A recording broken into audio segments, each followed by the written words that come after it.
경기도 성남 분당을의 김은혜 의원입니다. 88 대책을 많은 동료 의원님들께서 질의해 주셨는데 저는 조금 다른 시각에서 장관님께 여쭤보도록 하겠습니다. 장관님, 이번 88 대책은 무엇보다 집값 상승으로 인한 정부 차원의 조치라고 해석을 해도 되겠죠, 그렇죠? 네, 네.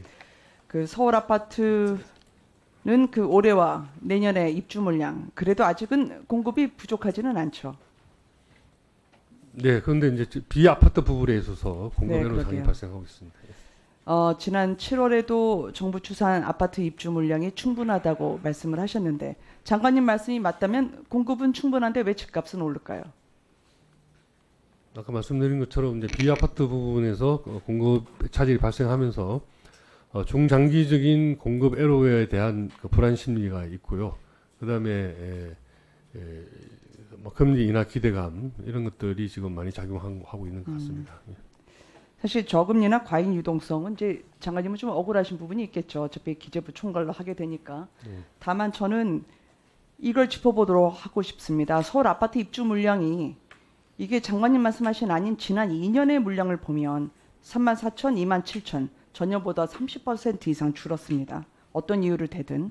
그리고 26년, 27년도 걱정되고요. 그럼 정말 문제가 당장은 생길 수 있다는 걸 인식을 하고 이야기를 하셔야지 실제는 부족한데 정부는 공급이 충분하다라고 말만 하면 저는 국민이 믿을까요? 예를 들어서 장관님, 주택공급 대책은 정확하게 수요를 예측하고 이에 따라 적정하게 공급이 이루어져야 부동산 가격 안정이라는 정책 목표가 달성될 수 있습니다. 동의하시죠? 네. 그러면 서울에 지금 국토부는 매년 적정 신규 주택 수요를 서울에서 몇만 호로 잡고 계십니까?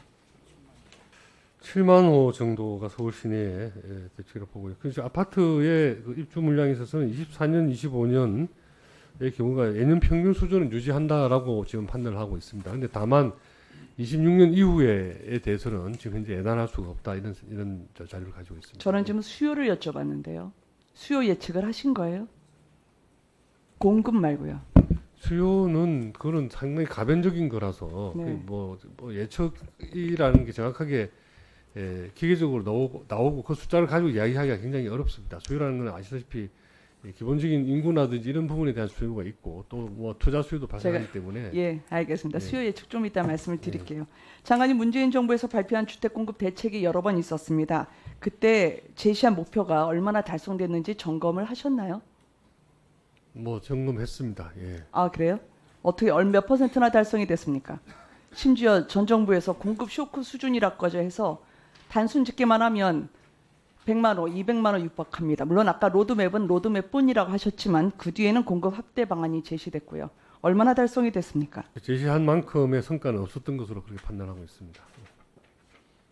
저는 그 수요 예측과 함께 공급에 대한 장관님의 실적 점검이 반드시 있어야 국민들께 제대로 된 부동산 공급이 이루어질 거라고 생각합니다. 저희 의원실에서 국토부에 여쭤봤는데 답을 안 하시더라고요. 이게 과거는 묻지 마세요인지 그때 국토부는 틀리고 지금 국토부는 맞다고 하는 건지 제가 의아했는데요. 장관님, 이게 실적 점검이 안 되고 수요 예측이 안 되니까 이 주택들 다 어디로 갔는지 실제는 지어졌는지 저는 파악을 하고 계신지 의문스럽습니다. 이게 공급 능력을 부풀려야 되니까요.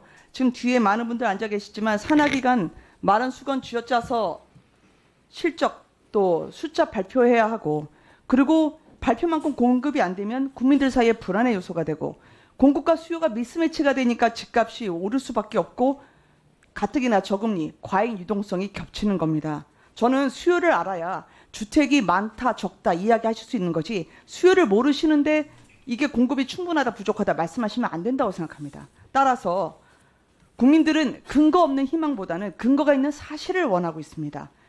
아시잖아요, 장관님. 우리가 보통 한강 수계까지 포함해서 국가가 관리하는 하천 2분만 더 주십시오. 예.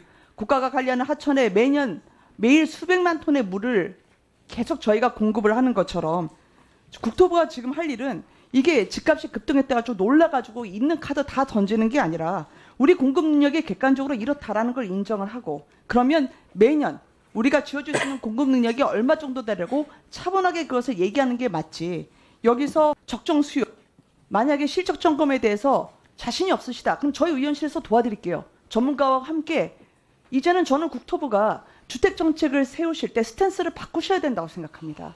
그래서 주민들에게 희망 고문을 하는 게 아니라 정말 내가 살고 싶은 곳에서 내가 원하는 집, 억울하면 얼마나 청년들이 억울하면 나는 죽어도 새 집 살래라는 말을 하겠습니까? 그래서 그런 면에서 차분하게 저희 의원실과 함께 실적 점검과 적정 수요 조사에 나서 주실 것을 요청을 드립니다. 해 주실 수 있겠습니까? 뭐 의원님께서 도와주신다면 저희는 정말 감사하게 받겠습니다. 단지 이제 아까 공급 실적은 여러 가지 통계를 통해서 확인을 할 수가 있고요. 다만 이제 수요를 아까 말씀하셨는데 수요라는 것은 저희가 뭐라고 전망하기보다 추정을 할 뿐입니다. 그건 뭐냐 어떻게 하냐면 과거 몇 년간의 정상적으로 이루어진 거래량이 앞으로도 그냥 특별한 상황 변동이 없다면 수요로 이어질 것이다라는 정도의 추정을 하지. 그게 내년에는 뭐 인구가 경제 성장이 얼마일 것이기 때문에 주택에 대한 수요가 몇 호가 될 것이다라는 식의 추정은 굉장히 어렵고 불가능하고 의미가 없다라고 생각하고요. 다만 과거 5년 또 짧게는 3년 또 과거 한 10년간의 이미 서울 또 경기도의 주택 거래량을 보고 그게 평상시에 주택에 대한 수요였다라고 생각을 하고 그게 이제 미래에도 그대로 이어질 것이다. 뭐 이런 정도의 저희들 로직을 가지고 정책 수립할 때 판단하고 있습니다. 장관님께서 말씀하셨지만 지난 정부 국토부에서는 그래도 매년 적정 수요라는 걸 발표를 했었습니다. 그래서 그때처럼 앞으로도 임해 주셨으면 합니다. 나머지 시간은 이따 추후 질문에서 다시 드리도록 하겠습니다. 고생하셨습니다.